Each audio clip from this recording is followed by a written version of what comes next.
I think you're all here to see our amazing panel and hear from our moderator as well. So let me go ahead and give a quick introduction to our one and only Dr. Kevin Wang. Kevin is a cisgender gay family physician who sees patients at the Swedish Family Medicine First Hill office in the residency clinic. He graduated from Wayne State University's School of Medicine in Detroit, Michigan, and completed his residency at Oakwood Annapolis Family Medicine Residency Program with the goal of providing care to the LGBTQIA community. He currently serves as the faculty responsible for integrating gender-affirming healthcare provision in residency training at Swedish Family Medicine First Hill, and serves as a medical director for Swedish's LGBTQI initiative. He is active in regional and national LGBTQIA community engagement and advocacy, and as I mentioned, he is a fantastic board member at Seattle Pride. And Kevin, I'm going to toss it over to you. Thank you so much. Thank you, Crystal, so much for the lovely introduction. Good evening, everyone. I'm super excited to be here, not just as a member of the community, not just as a family physician who serves our communities here, but also as a board of directors member. So I'm going to try to leave my medical profession hat off, and I just want to get started and introduce you to our amazing panelists today. And we're going to start off with Dr. Julia Beck, who uses she, her pronouns, is an internal medicine physician and physician lead at Pacific Medical Centers and works at the First Hill Clinic. So Dr. Julia Beck, thank you for joining us today. I'm also really excited to introduce Patty Hayes, who is the Director of Public Health for Seattle-King County. Thank you for joining us as well. And really excited to introduce Dr. Corinne Heinen, who I've had the pleasure of getting to know and work with over the last number of years. Dr. Heinen is a physician lead who also uses she, her pronouns, and is the physician lead at University of Washington's Transgender and Gender Non-Binary Health Program. Also excited to introduce Liang Li, who uses he, him pronouns and is a registered nurse at Seattle Cancer Care Alliance. Thank you for joining us. And last and certainly not least, I would love to introduce Peter Mann-King, who uses he, him pronouns, who I've also had the opportunity to work with quite closely in the last year, who is our program manager of Swedish Health System's LGBTQI initiative. So thank you all for joining us. And I'm just going to jump right in, not only to give you all an opportunity to introduce yourselves, but also please to tell us a little bit more about your organization's specialized care for LGBTQIA community members. So I'm going to start off with the first person to introduce. Julie, if you can go first, that would be great. And then we'll take it down the list of panelists. Thank you, Kevin. And thanks to Pride for inviting me to join you tonight. As a primary care physician in internal medicine at PacMed for the past 10 years, it's always served as a point of joy for me that the ethos of where I live is to take care of you no matter who you are.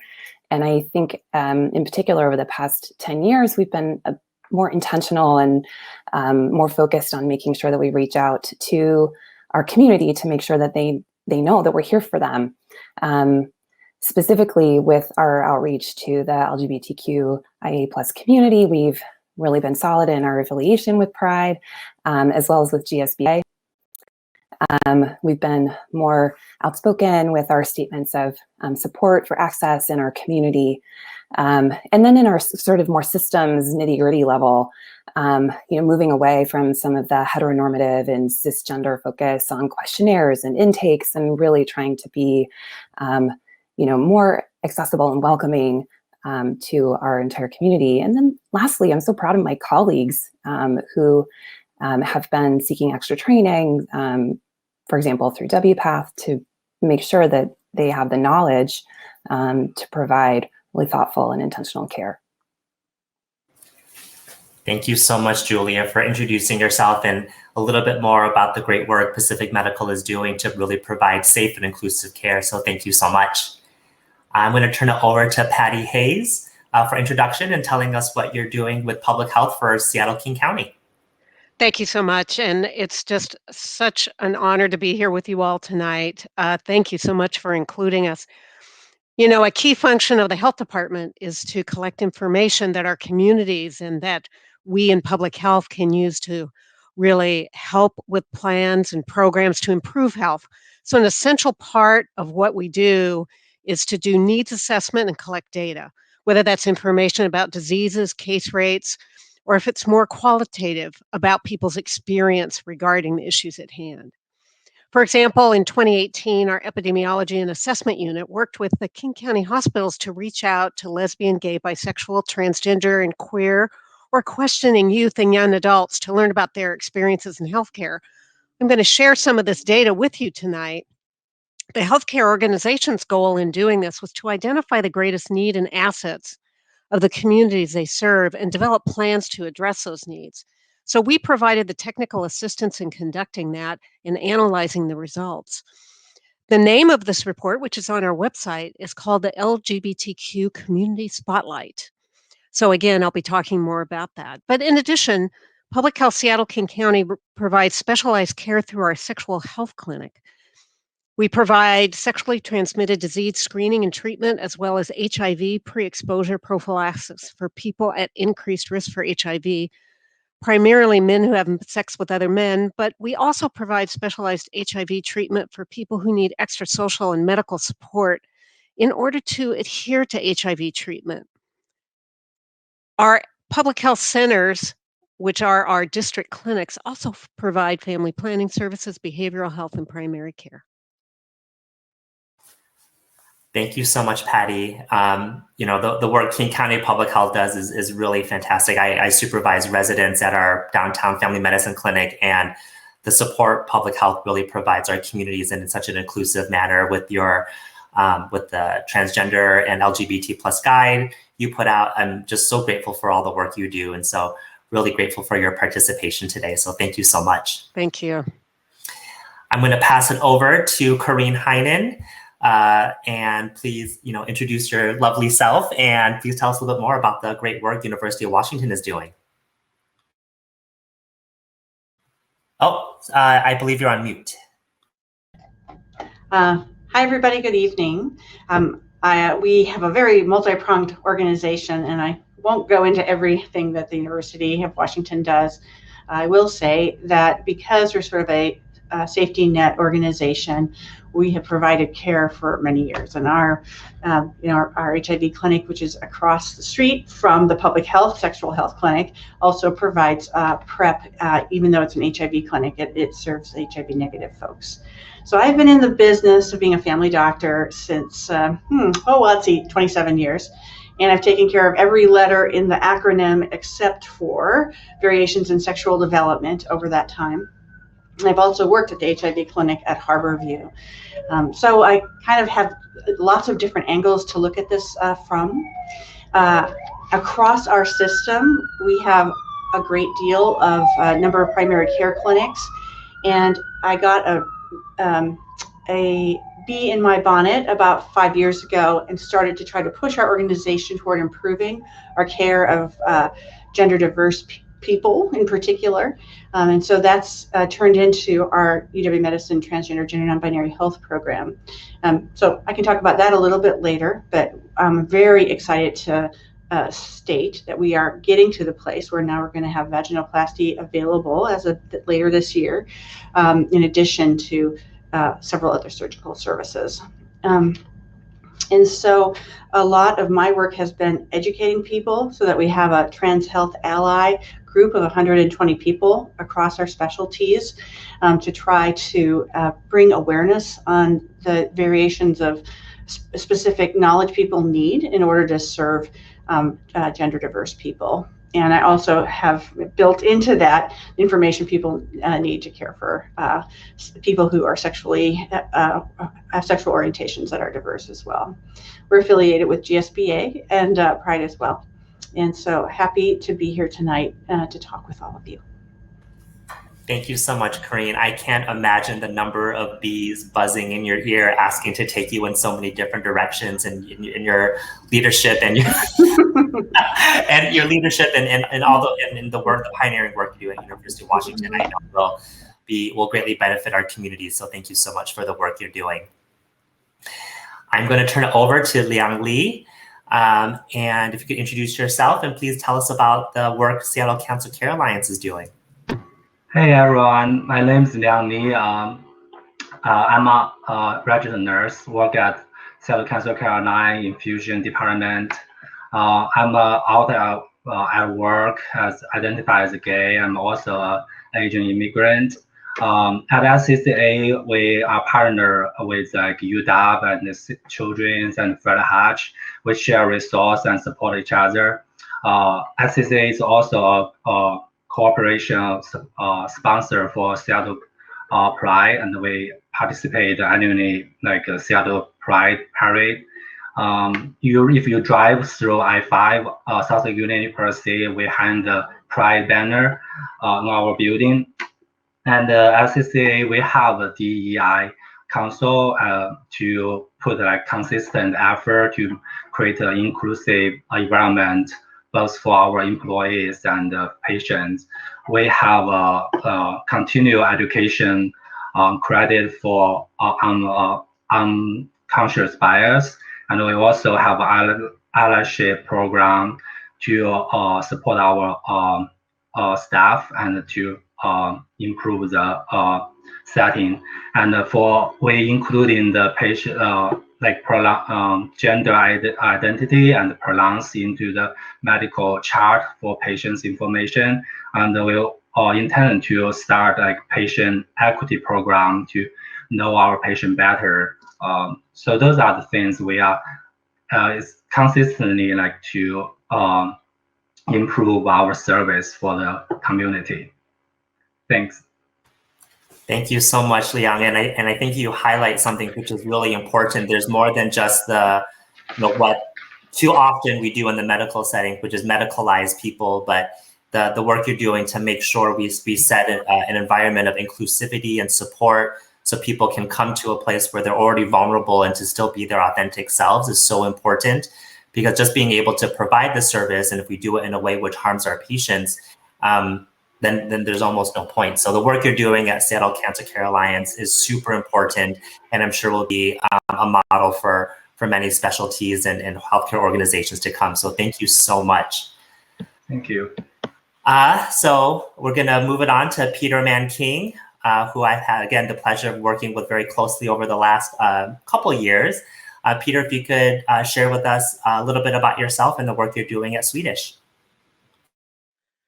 Thank you. Yes, good evening, everyone. And my name is Peter. My pronouns are he, him, his. I just wanted to start too by recognizing today is Trans Day of Visibility as well. And I want to call that out because I know everyone on the call here has celebrated that today and brought awareness to the many topics that our trans and gender diverse communities are facing today. And so just want to call that out and bring that into the center of our conversation today as well. So as Kevin mentioned, I have the honor to work with Kevin very closely at Swedish Health Services with our LGBTQI plus initiative. And really, the work and being on this call has also reminded me that the work is part of a legacy and standing on many of our leaders. And I would consider everyone on this call my leaders that I'm able to build off of and to move forward. So how we started was an ask to our leadership to better understand what we're currently doing and how can we do better. So that's really what our 1-year initiative is tasked to do. And what we're doing first is a current state assessment to better understand all of the places that we can look, taking a system approach. So what are we doing from a compliance lens, from a safety lens, from a clinical documentation lens, a community outreach lens. And so we've really looked across our internal systems and externally at some of our partners like UW and other health systems, as well as our King County Public Health Spotlight. So I'm interested to have a conversation today about how we see similarities and some differences as well with our own internal populations also. And so secondly, we'll be providing a kind of business plan and recommendation for how we continue this work, recognizing that it is really a multi-pronged and very complex. that we hold and create the spaces for all of our patients, especially those who identify in the LGBTQI plus community, to access the services that we currently provide, and also expand some of the services that we have identified as areas of opportunity. Additionally to that, to our initiative, I also want to call out that we are tasked and moving forward with identifying champions for specifically around trans health and gender diverse health at Swedish. And so we have created a Swedish Health Services website that has identified specifically providers across our different specialty groups that have received a specific training to better serve our gender diverse and trans community.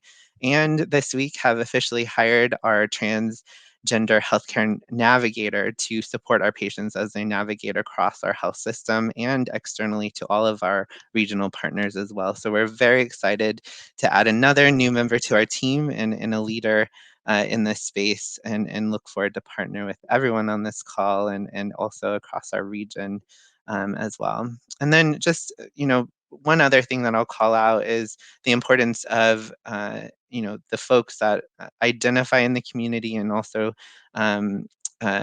currently have been doing this work. So some of that work we've reestablished employee resource group. We call our employees caregivers. So caregiver resource group across our organization made up of about 80 to 100 folks that are really playing a part in leading this effort of what our recommendations look like, how we show up for the community, and how we connect into our community as well. And we are in the process of establishing a patient advisory group to really bring in the patient voice into our recommendations and help guide the future of our work. So a lot of different things that I'm excited to continue the conversation today with those on the call, and thanks for having me. Thank you so much, Peter. And it's been the last 2 years has just been a whirlwind, and I think this also shows the importance of not just what each organization does, what we do within our own organizations, and knowing, having a partner in crime is really fantastic. But, to see how we all intertwine and how we collaborate and break those silos down to really work together to provide a foundation of support for our LGBTQI plus community and other communities who have been historically oppressed and discriminated against, and to really be guided by our community. And you can see from our panelists here, this is something very near and dear to their hearts, and I'm just so excited to learn more, to learn from all of you. So again, thank you so much for joining today. Now we're just gonna get into the meat of our discussion today. And I'm hoping our other folks in the behind the scenes will also tell me when to hurry up as well. So thank you for everyone's support today. The first question, or I guess the second question, is what are the biggest barriers to health faced by various LGBTQIA plus community members? And what can allies advocate for to help remove these barriers? I'm going to start off with Patty, especially since Patty, with your with the studies you've been doing and the data you have, I think would be a great jumping off point to start this discussion.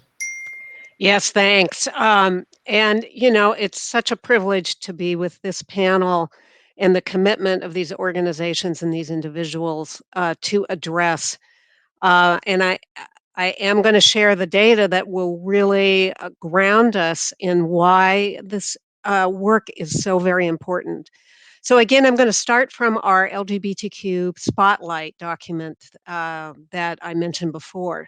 So first, I wanted to share that the predominant message from key informants was that negative health outcomes in the LGBTQ populations are due to the systemic barriers and oppressions that they face because of their identity. Now, in terms of unmet healthcare needs, listen to this. 18.8% of LGBTQ adults report that they needed to see a doctor in the past 12 months, but could not due to cost. And that's almost 2 times the rate of heterosexual adults. So let's turn to safety concerns. LGB youth were consistently more than heterosexual youth to report feeling unsafe at school, feeling unsafe on dates, being bullied, having been physically abused by adults, and lacking emotional support. Individuals who identify as LGBTQ+ were disproportionately represented among King County's homeless population. So in the Count Us statistics in 2020, 27% of the unaccompanied youth and young adults identified as LGBTQI+. Now that's compared to 1% of the non-accompanied youth and the young adults.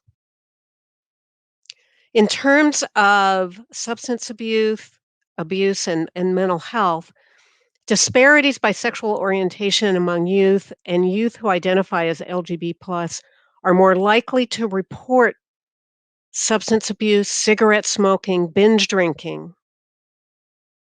And the youth were 3 times as likely as heterosexual youth to report having seriously considered attempting suicide or actually made a suicide plan in the past year.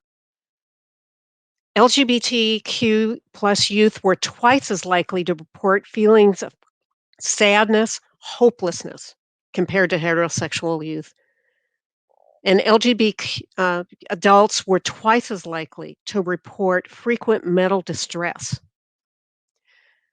You know, community members tell us in our HIV STD program that a major barrier is the lack of healthcare provider training. Healthcare providers may not understand the differences between sexual orientation and gender identity, may not provide sensitive or special care or specific care. Some community members voice that they're not comfortable seeking care from general providers. That's why this work is so important. Allies can advocate for full implementation of what is known as the BRE Collaborative's recommendations and ongoing provider training. So I think I'll stop there and let others fill in some of their experiences. Thank you so much, Patty. And it's so important to have this information so we're able to help, especially hearing from our communities to hear what, their priorities are and what we can do to help support and address their needs. Julia, I think you have some information to share with us as well. Thank you. Yeah, and thank you, Patty. That just really hit home to me with regard to the everyday patient care experiences, that we have in our clinics. And, one of the things that it really just brings home to me is that, as allies, as a primary care healthcare provider, my job is to listen first and foremost, just be with the patient so that they can just share an experience, tell me what they need, really just listen deeply and be curious about what is happening with them. And then after you've had a chance to form that trusting relationship, that's when you can start to try and figure out how you can help. What are the incremental steps that as a provider you can take to support a person on their healthcare journey, whatever path, whatever form that healthcare journey needs to take.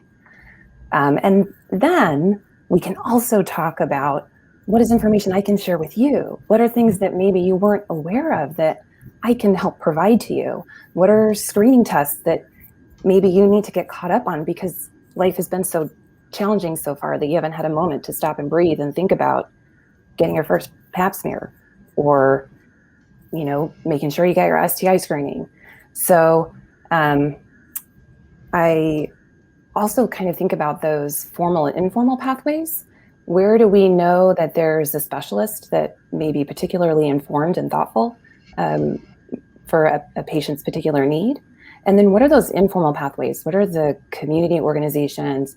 Who are those wayfinders? Who are those people that we can help connect patients with that are going to help them along the way, right? Because we know if we just kind of hand a resource, it's just going to go right on the floor. So we have to have that warm handoff got to pass it along to another advocate to make sure that our patients get the care they need. Julia, everything you said just really warms my primary care provider heart.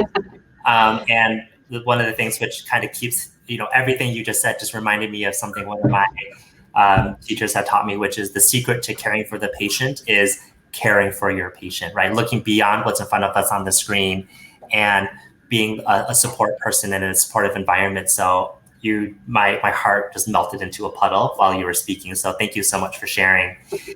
I'm going to turn it over to Corinne, because Corinne also always makes my heart melt into a puddle. Corinne, what do you think? What do you think about this question? Well, from my perspective, I immediately thought about healthcare access, kind of riffing on what Patty was saying. And so, first of all, insurance has been such an issue for people in our community because it was always employment-based. And some of us can hide our queerness well enough or find a place to work that is welcoming to get that insurance. But it wasn't really until the Affordable Care Act that care for trans people were even available. So thank goodness. It looks like the Affordable Care Act is safe. And I want to call out Kevin for going and testifying, well, virtually, to the House about Bill 5313, which would advance some of the care available to gender diverse people that aren't currently covered by those who are under Apple Health. So that's still trending in a positive direction, although it was a little scary for a while there. And then the other thing, I always kind of look at it from how the patient does. And I think patients are thinking about three things when they anticipate a new primary care provider. And that's exactly what I'm doing. I need a new primary care provider as we speak. And so we think, I want somebody who's competent to take care of me. And most people who aren't in some kind of a specialized group can kind of count on their main topics being covered in medical training and continuing education. And that's not true for us. We'll talk a little bit more about the training in a bit. And so I will say a lot of healthcare providers don't know what they don't know because it has escaped training and then the attention of people in their everyday busy primary care lives and other specialties as well. The other thing that I, as a patient, am thinking about is who can I see who will understand my life and the context within which it falls. And there's sort of, that gallows humor sometimes that, people who understand the community say, yeah, you've lost significant parts of your family or your religious community, et cetera, and understanding the impact that has on people. And then, God forbid, and that's not an intentional pun, but people are afraid of going to a provider who view our sexual orientation or gender identities as some kind of moral status, as opposed to human attributes that we've had throughout the eons. And so a lot of people have been traumatized in medical settings themselves or have friends who have and are very leery of going in for care. So that's kind of the healthcare access piece. But then I think about just health. And my goodness, Patty outlined some of those social determinants of health that if I had a magic wand, I'd love to get rid of, especially for QT BIPOC people who have kind of, two layers of that on top of each other. But also, as she was intimating, many of us in marginalized populations internalize the negativity that we perceive from society. And that's why, kids are using substances and there's risky behaviors and all of that. In fact, one of the, national studies says that lesbian and bi girls don't even wear their seatbelts as much. So it's just like another level of how that negativity gets internalized. So I'm going to say, I think rejecting the rejection is a great way to fight health access in particular. So I thank the Pride Foundation because it's really by claiming our pride and dignity that we can start to get rid of some of those internalized negative voices. Thank you so much, Corinne. I think it's pretty obvious why you are spearheading the work you're doing at University of Washington and breaking it down to the basics, which is always the foundation of any kind of healthcare provision and community service. So thank you for sharing your response. In an effort to make sure we stay on time and on target, I'm going to move on to question 3, but I'm going to start off with this next question of how do healthcare needs vary different or between different segments of the LGBTQIA plus community? I'm going to start with Patty, but I'm going to, after Patty giving us a little bit of background, I'm going to invite some of our other panelists to speak first in order to also give their perspective and experiences as well. So Patty, if you can start us off, I'll turn it over to other panelists afterwards.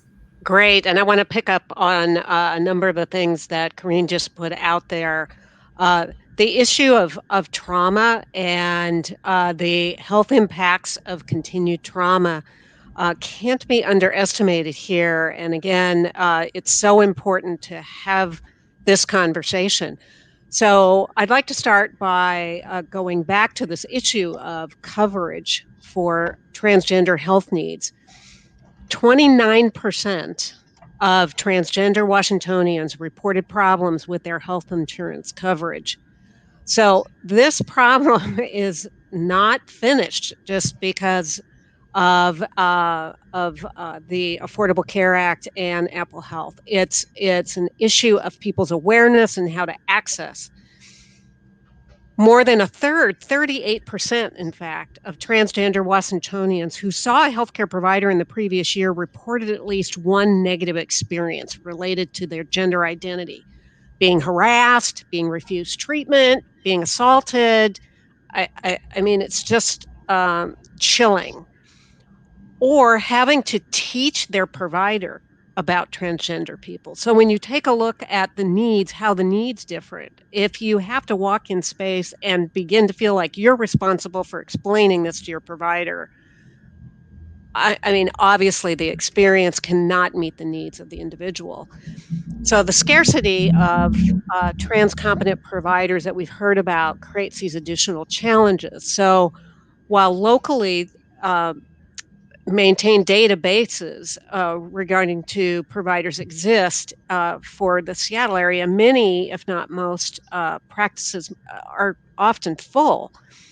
So youth, as I've said, have a disproportionate experience of homelessness and poverty. So getting access to safe and affordable hormone therapies is really difficult for transgender youth.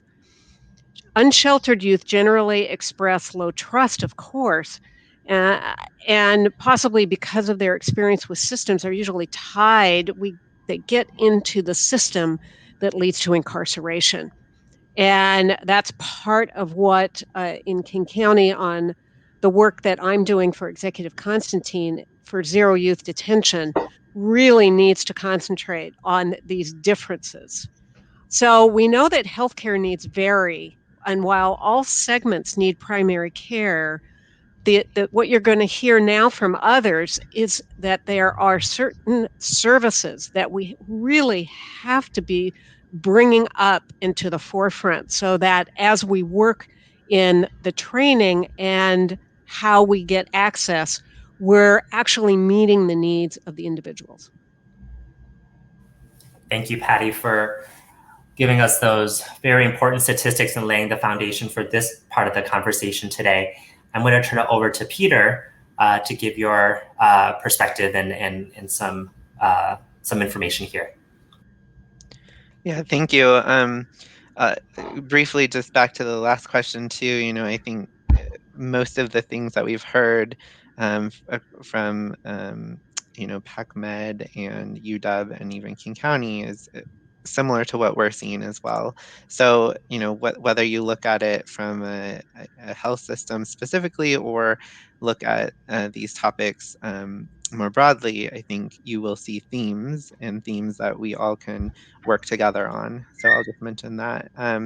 As far as the LGBTQIA plus community, really, they're each letter, and we talk about this a lot at Swedish with our employee resource group, our caregiver resource group, and then our patients as well.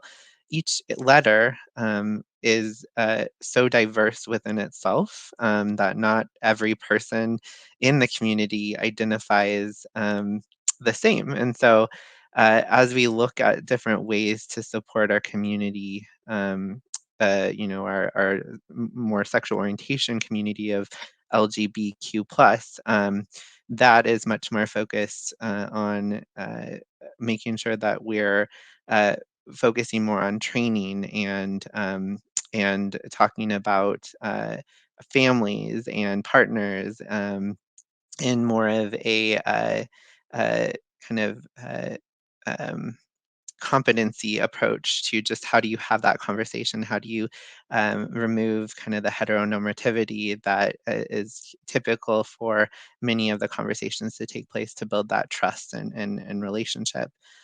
For our more gender diverse and trans communities, we are seeing many more barriers to even just typical care like cancer screenings and chronic disease management, because many of our systems are built around a binary structure around gender. And so many of our EHR alerts and systems operate off of whether somebody is identified as a male or a female within our systems. And so how do we build and rethink about healthcare really when it comes to providing what we know is evidence-based? And so many of times our gender diverse and trans community are faced with needing to navigate a system that is really segmented and siloed in many different ways across different systems and providers. And so we're seeing that. And in addition, I think this has already been mentioned, but the internalized trauma, the trauma that has been experienced, also, crosses over within our LGBTQI plus community. We also recognize that race equity plays a huge factor in addition to gender equity, and how those intersect with one another, and places of privilege and power as well. So how do we address all of those things together really varies across all of the letters within our community, and something that we're really exploring to make sure that we truly approach it from an equity standpoint with the work that we do.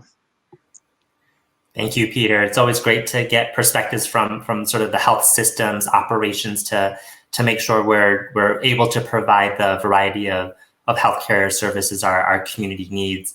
I would love to hear Liang's perspective on this question as well, and then we're going to move it over to our next question. Liang? Yeah, thanks, Kevin.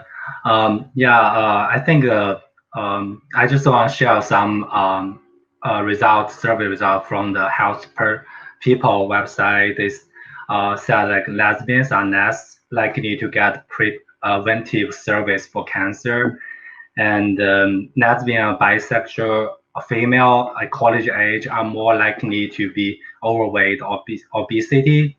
And then also the other surveys, this population are also at high risk of mental health issue like anxiety, anger, depression. Sometimes those mental health stress and can with obesity or even coexist. And ethnic LGBT individuals face additional barriers because due to the isolation, lack of social support. So those are the segment in this LGBTQIA plus community, and they are facing the different challenging. Yeah. Thank you so much for sharing your perspective and the information you've been able to find, Liang.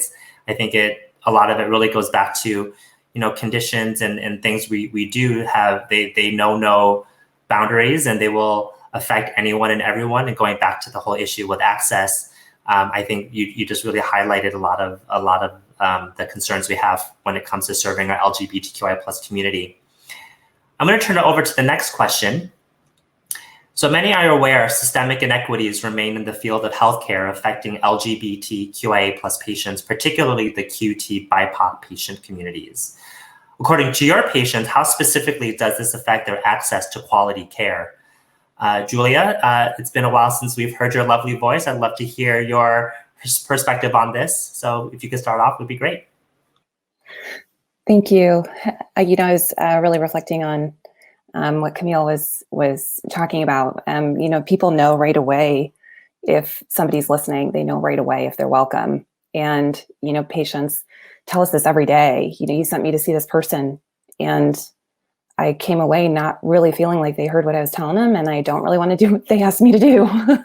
And so we have to make sure that we're engaging with our colleagues, and kind of the work that my esteemed colleagues here are doing to ensure that our health systems are working for our patients, and that our patients aren't just being shuttled through without guidance, or without an understanding of what particular needs may be.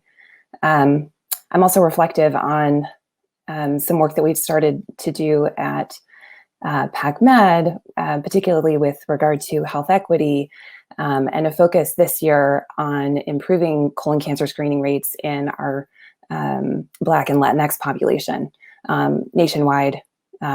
Specifically, this has been something that we've found to be true, and looking deeper in our own population absolutely reflects what we see nationwide, and realizing, okay, this isn't something that we can just sort of say, no, we're good, we take care of every person equally, and we're meeting everybody's needs equally.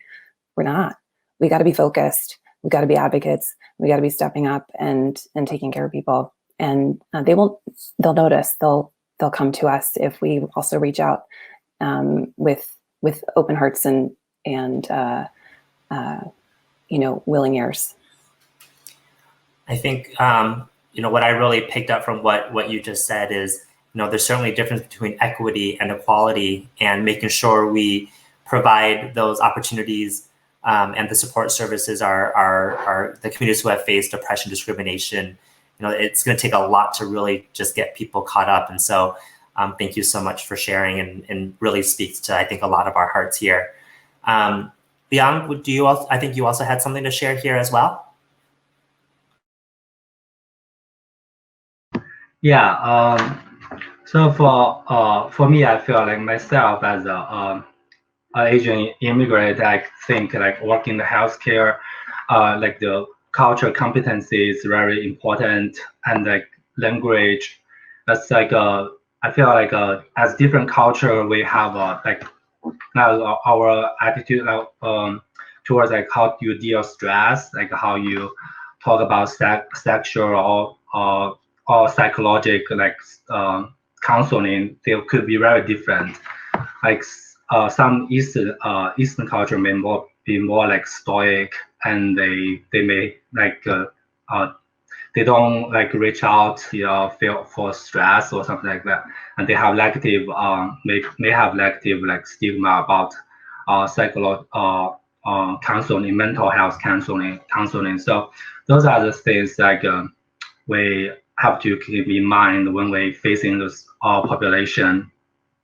But also without like stigma, but it's be more open, like to ask the patient what they think about, what's their opinions.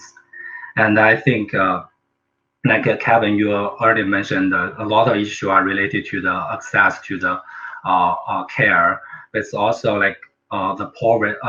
It's like a social economic status, like SES, that the poverty has played a huge role about also provide a healthcare issue. There is like a WSU has a report that in the east side of Washington has like a higher mortality in the compared to the west side, because just like they have 15% of the people live in the rural area, and then the west side only 2% of people live in the rural area. So they support the accessibility, and then it's very important.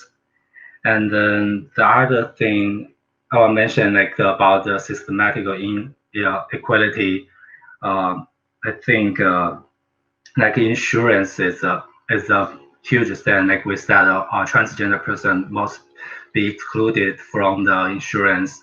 There are also the insurance policies like this business model, like for example, like Truvada as a PrEP, HIV PrEP. It's like they have the Descovy, which is a new meds, has less side effect, but the UHC, they don't cover the Descovy, they only cover Truvada. So just like we have that higher quality treatment, but the insurance don't don't cover it. So that's a big barrier too. And yeah, like I think the continuity about the healthcare is another issue.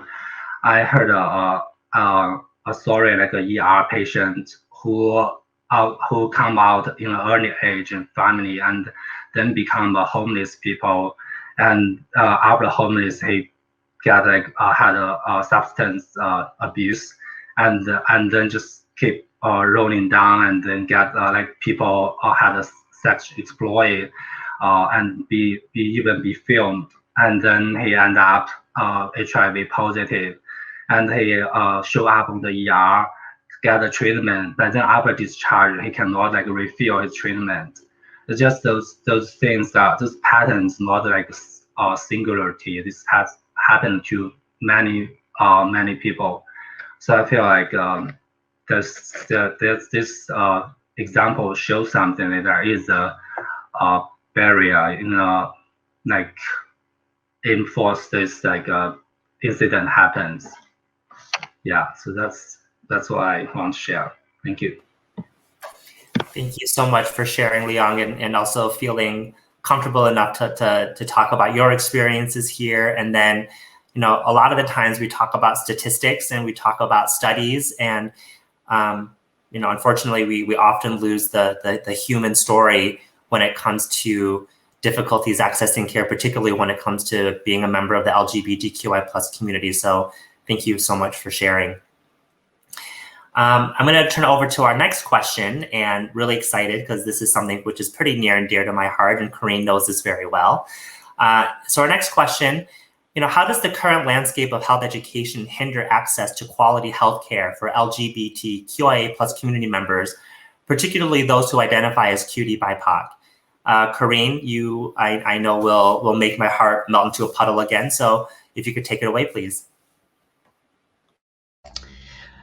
Well, I'd like to work backwards for just 1 second, which is to say that anybody who's younger than 32 who's a healthcare provider probably doesn't have anything from their training that is currently in their mindset or educational background.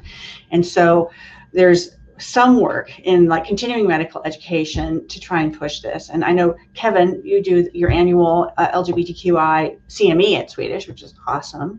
And I've nosed my way into some of the like family medicine CMEs that are done through the University of Washington. But mostly it's all stuff that people seek out, not something that is just built right into a particular continuing medical education conference as a you know, front end speaker. So that's a real limit. Now, when it comes to the medical students and residents, one thing I will say that really warms my heart is that when, you know, historically, there have always been some terrific allies, just awesome people who have taken up the cause, but a lot of the healthcare providers who champion LGBTQI health are in the community themselves. And so I am so touched that in our medical school, we have an LGBTQ health pathway for the students, in which it's about a dozen a year go and do a particular curriculum where they do extra elective classes. It's open to all the medical students, and Kevin teaches one of those.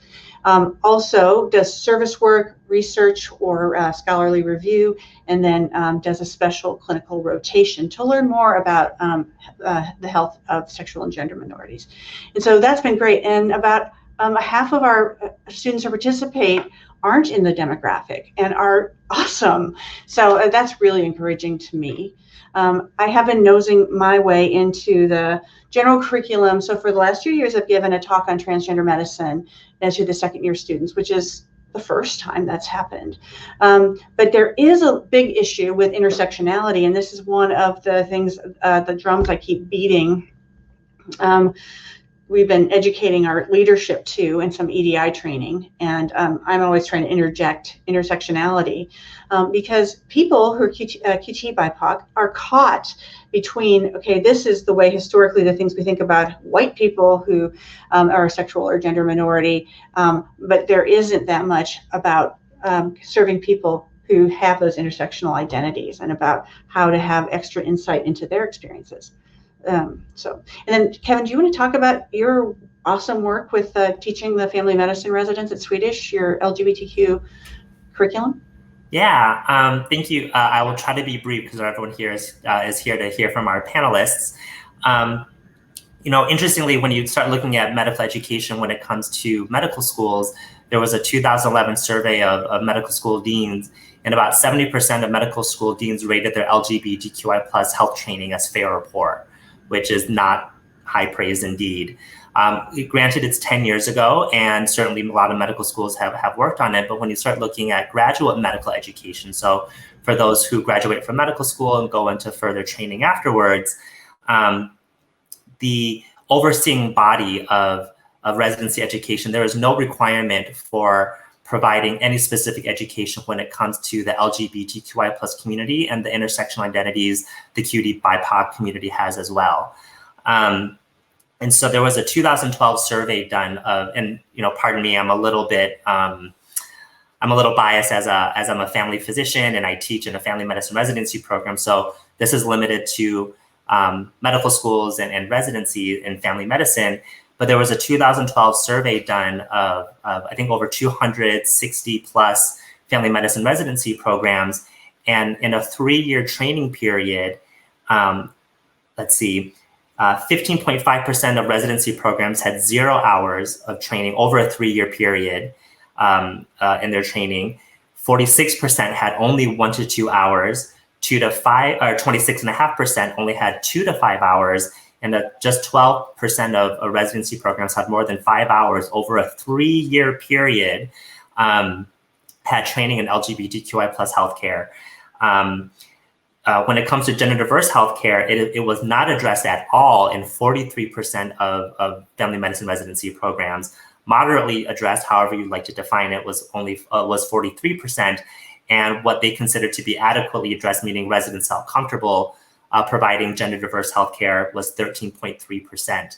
And so what we're doing in our residency program is measuring the efficacy of a standardized curriculum, which we were able to integrate.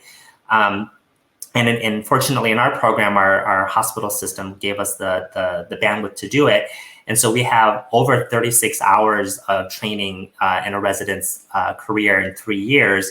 And we also have sort of a month-long experience for them where they get to spend 32 hours, actually a total of 48 hours with providers who also give gender-affirming healthcare to adolescents, along with shadowing gender-affirming surgeons and so forth, just to give them as much of that experience to prepare them to really provide this service for patients no matter where they go. And so I think this is something which Corinne is working on, what a lot of other healthcare institutions provide their caregivers with the education needed to provide this really important service to people. So I think there's a lot of stuff I could talk about this for hours, and I don't want to today to make sure we go on to the next topic. But healthcare education, especially even earlier, even before medical school, in college, in high school, in elementary school, middle school, I think we certainly have a long way to go. I will now get off my soapbox so we can move on to our last question. And our last question being, what systems, when it comes to intake, appointment structure, et cetera, must be changed to effectively serve these patients? And how can our organizations manage this? I'm going to start off with Peter, given Peter has a lot of this sort of systems kind of background, and then we'll finish up with Julia and Corinne, and then move on to the end of our Pride Speaks event tonight. Thank you. Yeah, and as you were talking, Kevin and Corinne, we did an internal survey too at Swedish around how comfortable our clinicians felt providing care to different segments of the LGBTQ plus population, and very high need for further clinical education around our intersex and our trans patient populations. So it just echoes the need for more education earlier and more hours as well.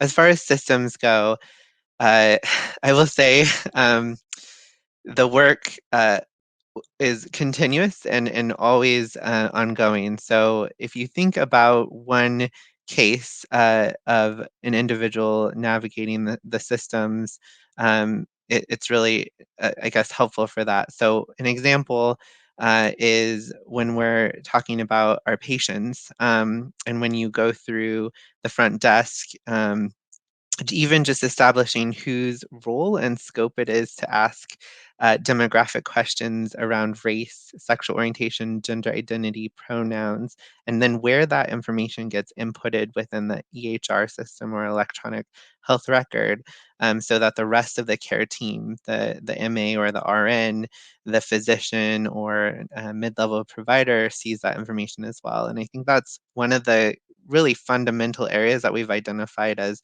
a key need for, one, identifying who does that and how do they have that conversation thoughtfully, whether it's in the waiting room, if that's the case, then how do you offer the patient a comfortable way of identifying that without, again, outing them in an unsafe way that would cause harm to our patients. And we've identified actually that we're only documenting, we started documenting SOGI at Swedish in 2018. We, across the board, whether you look at our inpatient or emergency department, our primary care assigned patients, about 8 to 12% of our total patient population of any sort of sexual orientation or gender identity or sex assigned at birth, which is pretty low. And when we're talking about data and huge barriers to better understanding who we're serving, how we're serving them, we're really only telling about that small percentage of the picture when we look at all of our other clinical and patient level information. So that's one example of how we're thinking about it, which really pertains to workflows, DEI related education around having thoughtful conversations, not only about sexual orientation, but about the whole person too, as our care team navigates that and creates that trusted relationship as well. The other, piece that I'll just mention too, is, fundamental to attracting LGBTQIA plus employees and leaders and clinicians in our space. So our HR system, and how we onboard and recruit folks. So when all those systems really play a huge factor in whether folks can bring their whole selves to work, whether they can use their pronouns openly and folks respect that and don't misgender them in workplace settings. And that's something also we're working really hard to do, is how do we build tools and structures and trainings around working with our colleagues in a thoughtful and respectful way, and ways that we can be proud and safely show our pronouns and information as well. And that is a long process to identify where we have opportunity to move from a binary world into a more inclusive and self-identifying world as well. So many different steps, but I will mention, as you're thinking about equity, it is important to note all of the contracts and third-party applications that your organization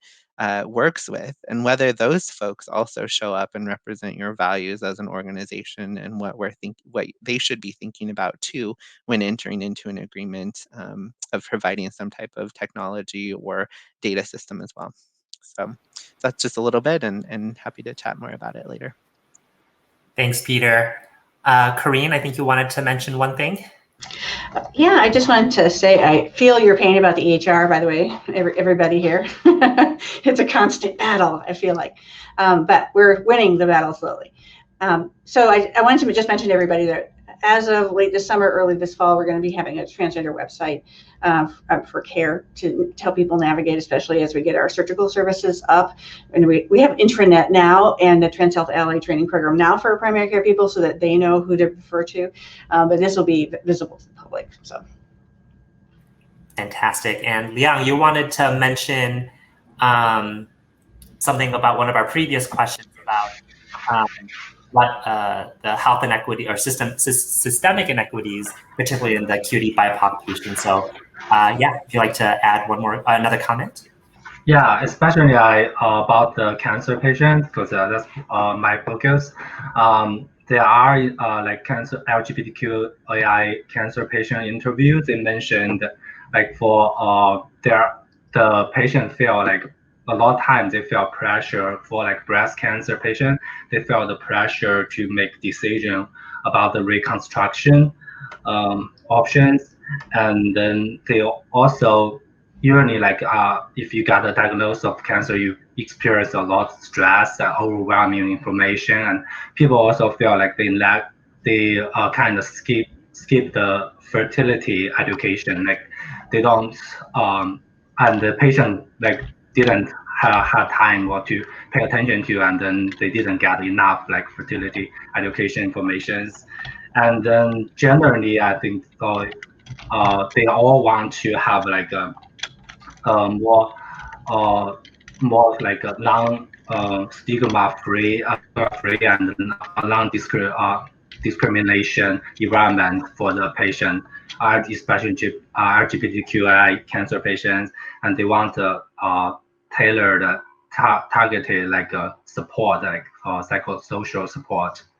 And also about like social sexual health is also a kind of neglected area for this population.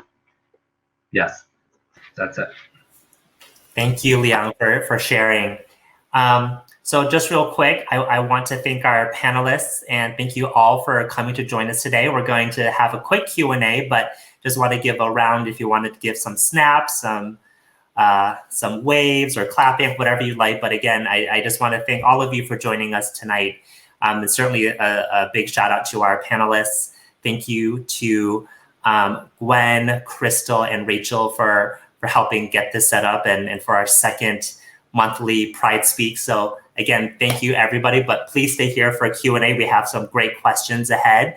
And I think, and I may be asking someone to tell me, I think there's a link on the networking button on the left menu bar. So you may begin networking, and I believe attendees will be matched randomly one-on-one.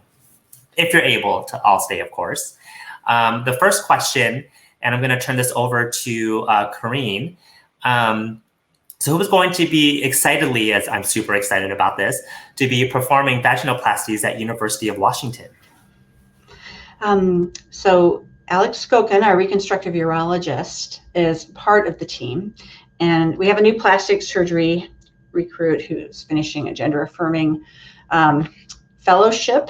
But I'm not supposed to say that that's a done deal yet, even though it is. So I can't talk about it more than that.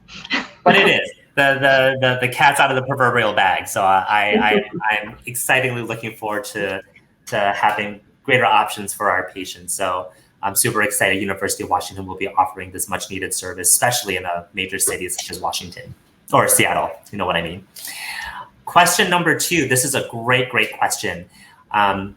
Some community members are concerned LGBTQIA plus seniors do not have access to LGBTQIA plus doctors due to lack of availability, lack of providers accepting Medicare.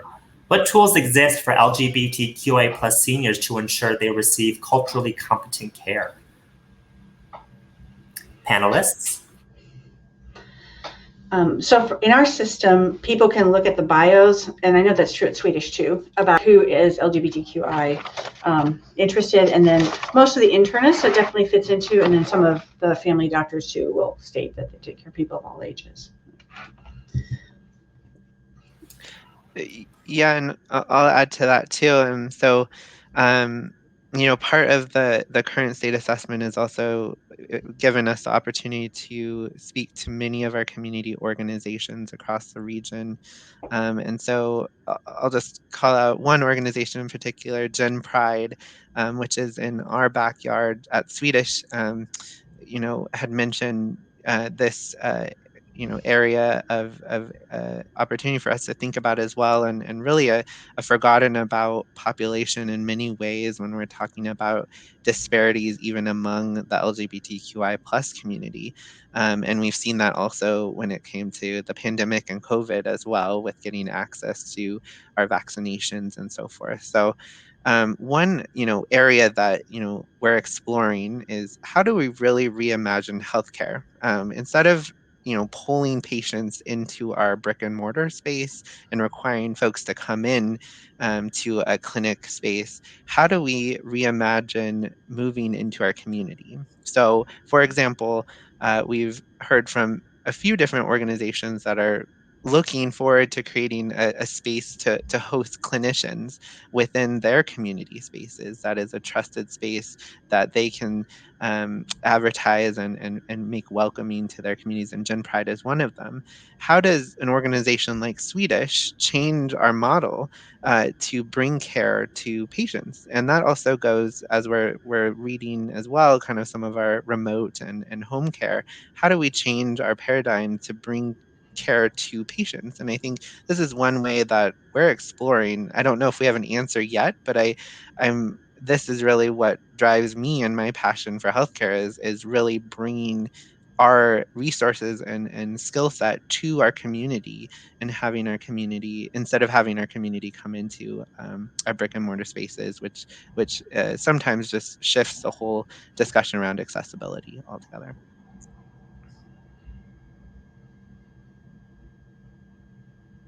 Liang?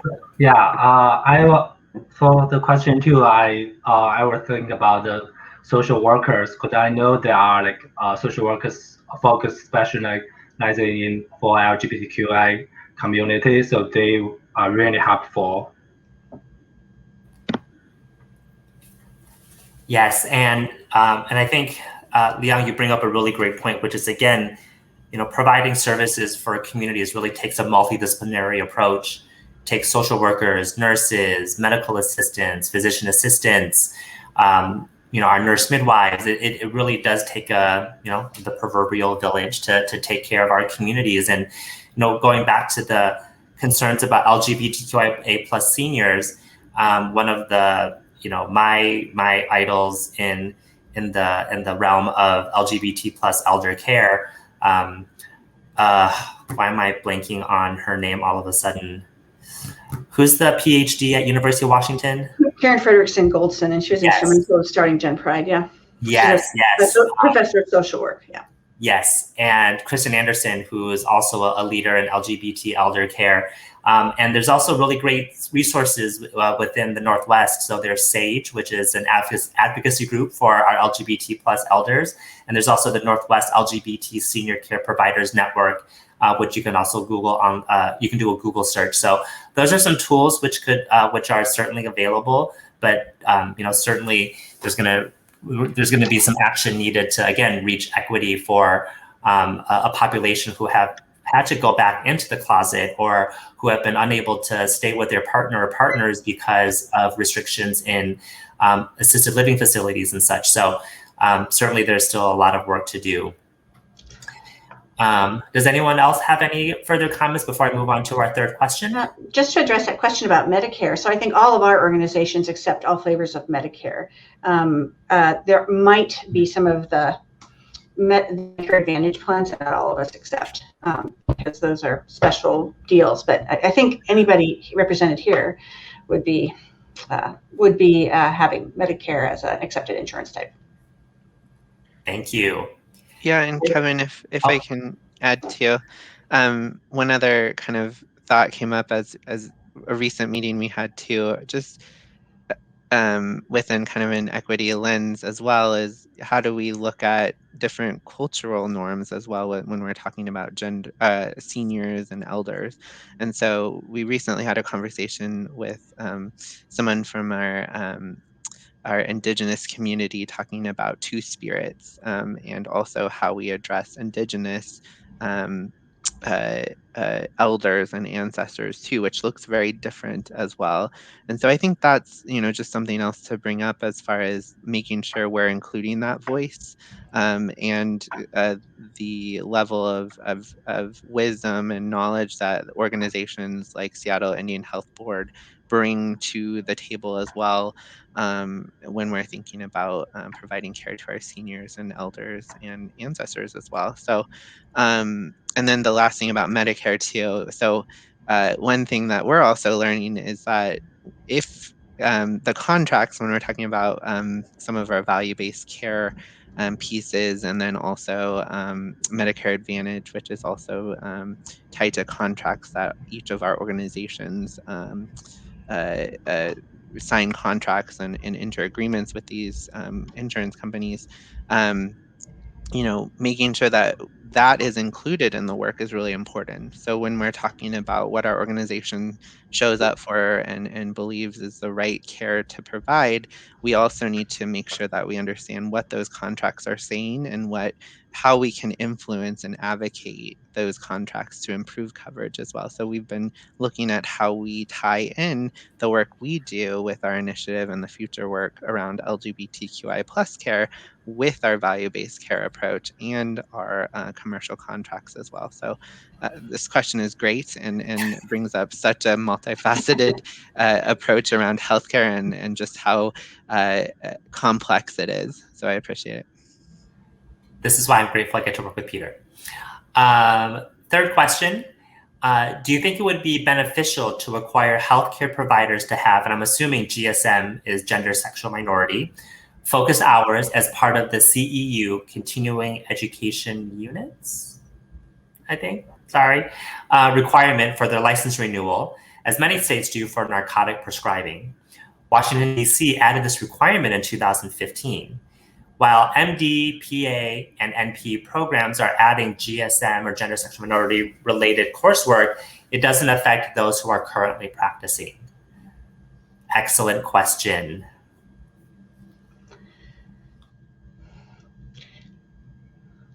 I think that would be hard to do on a national level, which is usually how it would be mediated, like through the Academy of Family Physicians or the Internal Medicine Board. But the scoop is that I think, like insinuating myself into all the CMEs that are given, like women's health, family medicine, on all these topics is really the way to go. And to get all of our faculty and lecturers to, like, say, when they're talking, for instance, Liang, about, risk of cancers, et cetera, to automatically include these categories, because there's a lot of providers out there that don't realize that lesbians have just as much cervical cancer as heterosexual women, and bisexual women have a 50% higher rate. And I don't think hardly anybody knows that lesbians and bisexual women have 3 times the rate of oropharyngeal cancer from a 250,000 person study done in England. So we just need to get it like integrated but I think that's a pie in the sky thing too, but I think that's really the way we want to be, because we're normal. If I can add, I used to work as the head of the nursing commission many years ago, and I can say that this idea of requiring CEUs is good in 2 ways. Number one, the person asking the questions is identifying that you have a cohort of providers out there that, unless you really force this, don't often get or take an opportunity to advance or learn where they should be. Secondly, pushing this type of requirement advances the dialogue. So it's an advocacy opportunity that I think shouldn't be overlooked, because whether or not with the different representatives who drive conversations in Olympia about whether or not to do mandatory continuing education can be a long road. It's the literally lifting up of the conversation that can drive schools to address this in a better way, both through their own curriculum, but also through their own offerings they give, their summer programs, their own CEUs. It's a way to engage the deans. I see it as a very effective advocacy strategy. So I think we need to think about it, not that success is actually maybe achieving it as being mandatory, but the road that you travel in the conversation. Interestingly, I think the carrot stick model, where if we put these questions on their board examination for license renewal or their whatever renewal, I don't know why, their board certification, would probably force people to have to do a minimum number of hours for medical license renewal. I mean, it's 50 state boards, so it would have to be legislated 50 different ways. But I think, I hate to say the carrot stick model is to make change. So, but I think it's certainly a great question. Yeah, Julia? I was just going to absolutely agree with you, Kevin, that I feel like there's sort of like the state level and then there's the national level. And like if the American Board of Internal Medicine or American Academy of Family Physicians said, this is going to be covered in depth as part of, licensure or board renewal, that would have an even bigger impact. I will say, interestingly, a number of my residents were really excited to tell us on their in-training exam, which is an exam residents have to take every year. There were, I think, 3 questions on LGBT plus health. So they were very, very excited. So I think there's definitely movement forward, people in medical education. But I think the person who asked the 3rd question is there's a huge proportion of medical healthcare professionals who don't have the training now. And so they're a really important target population. I'm going to move it over to question number 4 as we are approaching the end time. How do you work with transgender youth in an age-appropriate way regarding to transitioning?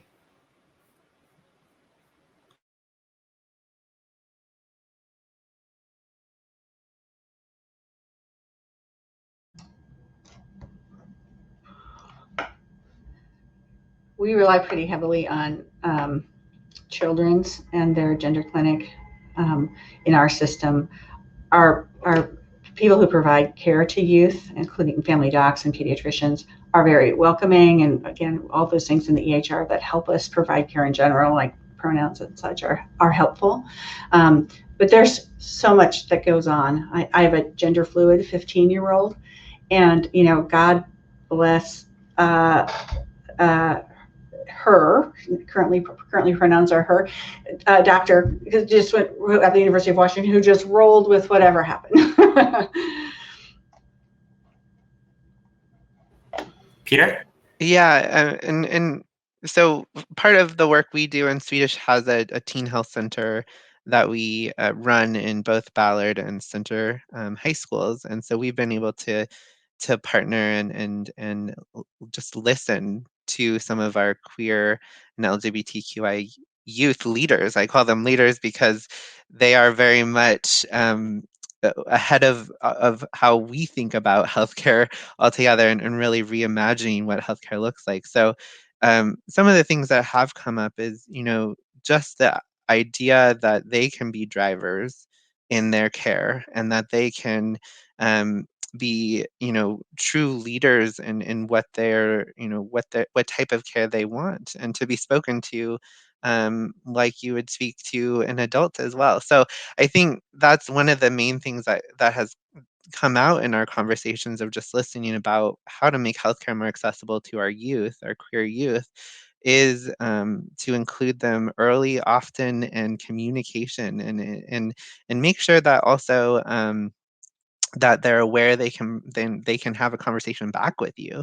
I think that was another aha moment too, just hearing about patient satisfaction, and that is something that our organization takes really seriously, but that our youth didn't know that they could provide feedback back to us and in thoughtful ways.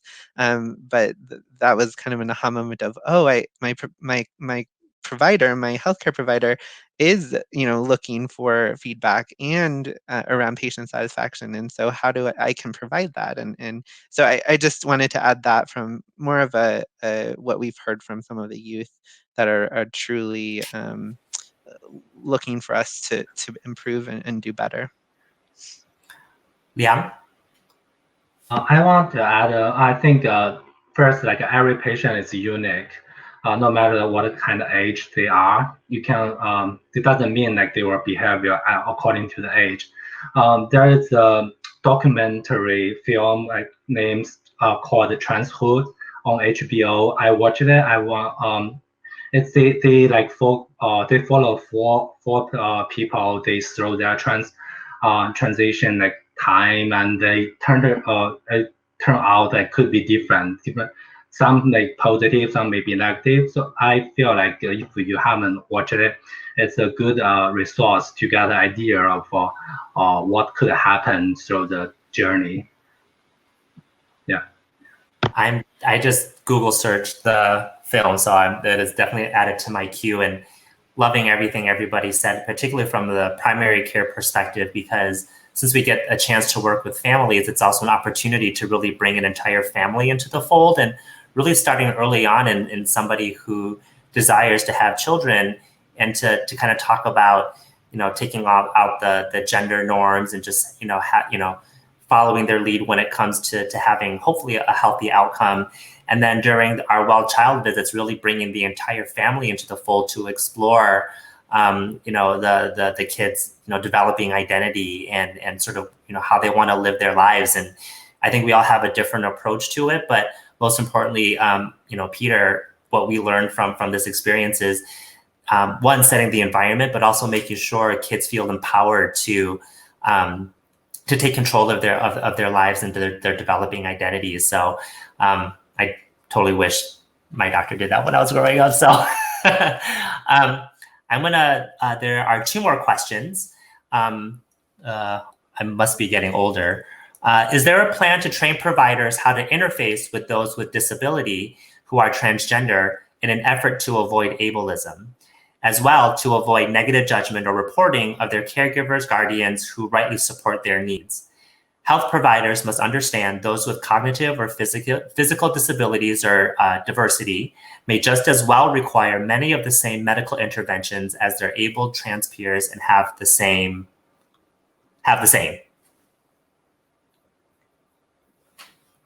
Yes, Corinne. It's a great question. And again, it gets back to intersectionality, where we see every person as a whole person influenced by these different things. I have a great patient who is Black, had a spinal cord injury as a result of police assault, and so is wheelchair bound, and is transmasculine. That person has been so gracious to come and talk to the students every year, our medical students, and I frequently use his story to try and bring this to the fore about how people need this sort of recognition. It took a great deal of work. Thank goodness for Dr. Edinger in our system, who's our plastic surgeon who does some of our transmasculinization surgeries, who really worked with to make sure that we had enough caregiving hours and enough, the logistics of somebody who relies on their upper extremities to get around, and also is stuck in a wheelchair, and they've just had chest masculinization, in which they're not supposed to do any lifting for weeks, right? So there's a lot of, I always think people as the entire package, that I think if we can keep that in mind as a general rule, that will help all of us in medicine to provide better care.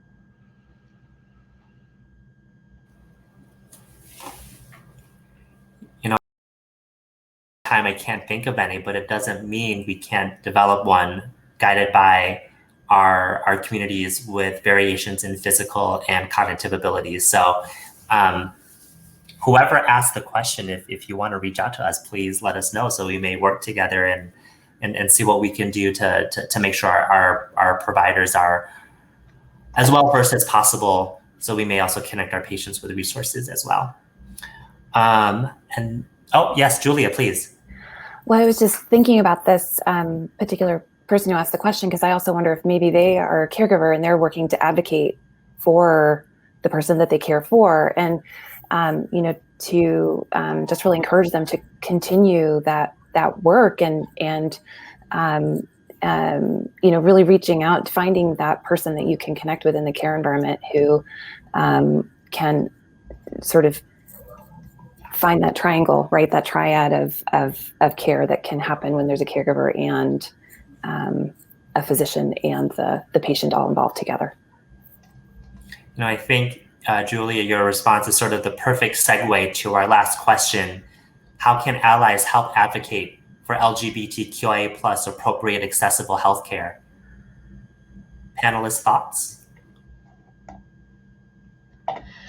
I loved what Peter said about the feedback forms. So if everybody put in their feedback form, hey, so glad you have pronouns on here. It doesn't, I'm cisgender, but I'm really, that sort of thing.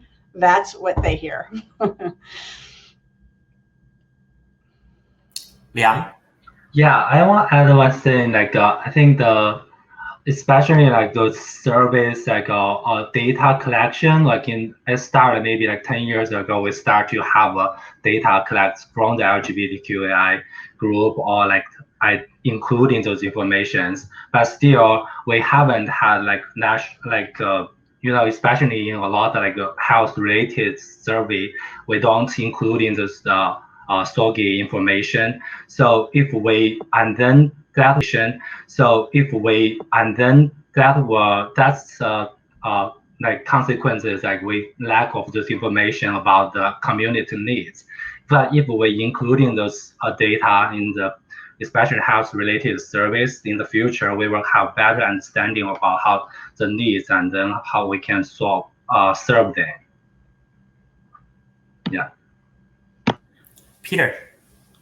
Yeah, this is such an important question and so much to talk about here. But I think, one of the most important pieces that even within our community, being allies for other members in our community, that I've learned over the few months that I've been in this role is that one, pay people for their expertise, um, as a gay cisgendered man, I recognize that I have certain privileges more so than my peers that are identify in other letters within our community. And so, how do we make sure that we're not asking folks to do more than what they're already doing for free, because the expertise you're asking for is really important, and so making sure we're compensating our community and our leaders to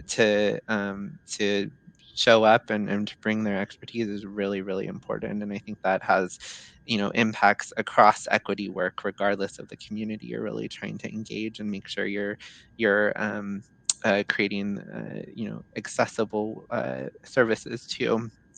And the other piece is, as you as an ally, navigate different things, health insurance benefits, you're in meetings, using pronouns, making space for that, normalizing those conversations, and also calling out when those aren't there, to make space while keeping that balance of also making room for folks um, who might identify with the LGBTQI plus community in this case, to really speak up and to have their voice heard, and to also be given the credit of what they say. So those are the two things that really come to mind as I continue to learn and do this work as an ally within my community as well.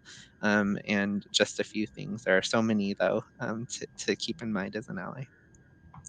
Don't forget you can vote and talk to your legislators too.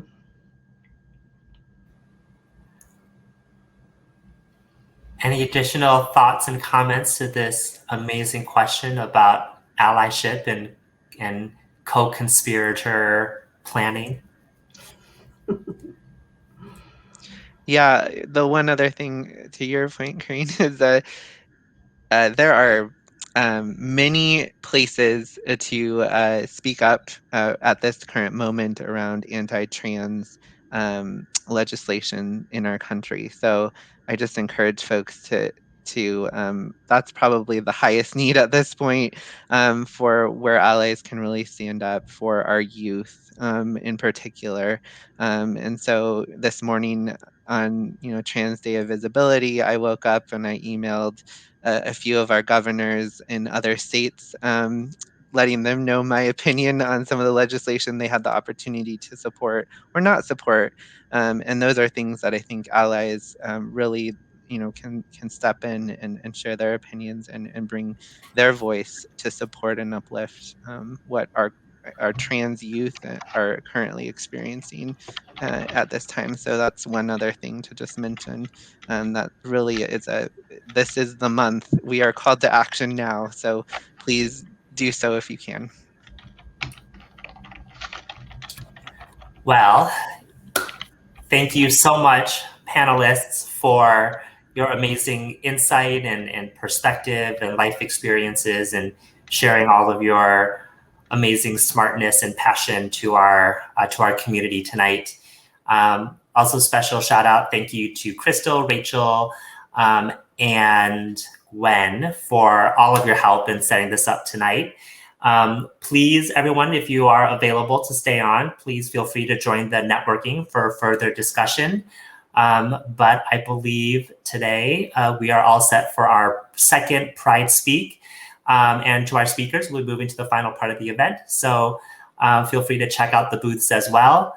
Oh, and Crystal, our executive director, also reminded me to please also thank our amazing staff, Tim and Noah. And again, thank you so much for your time. And I hope everyone has a good and safe night. Thank you.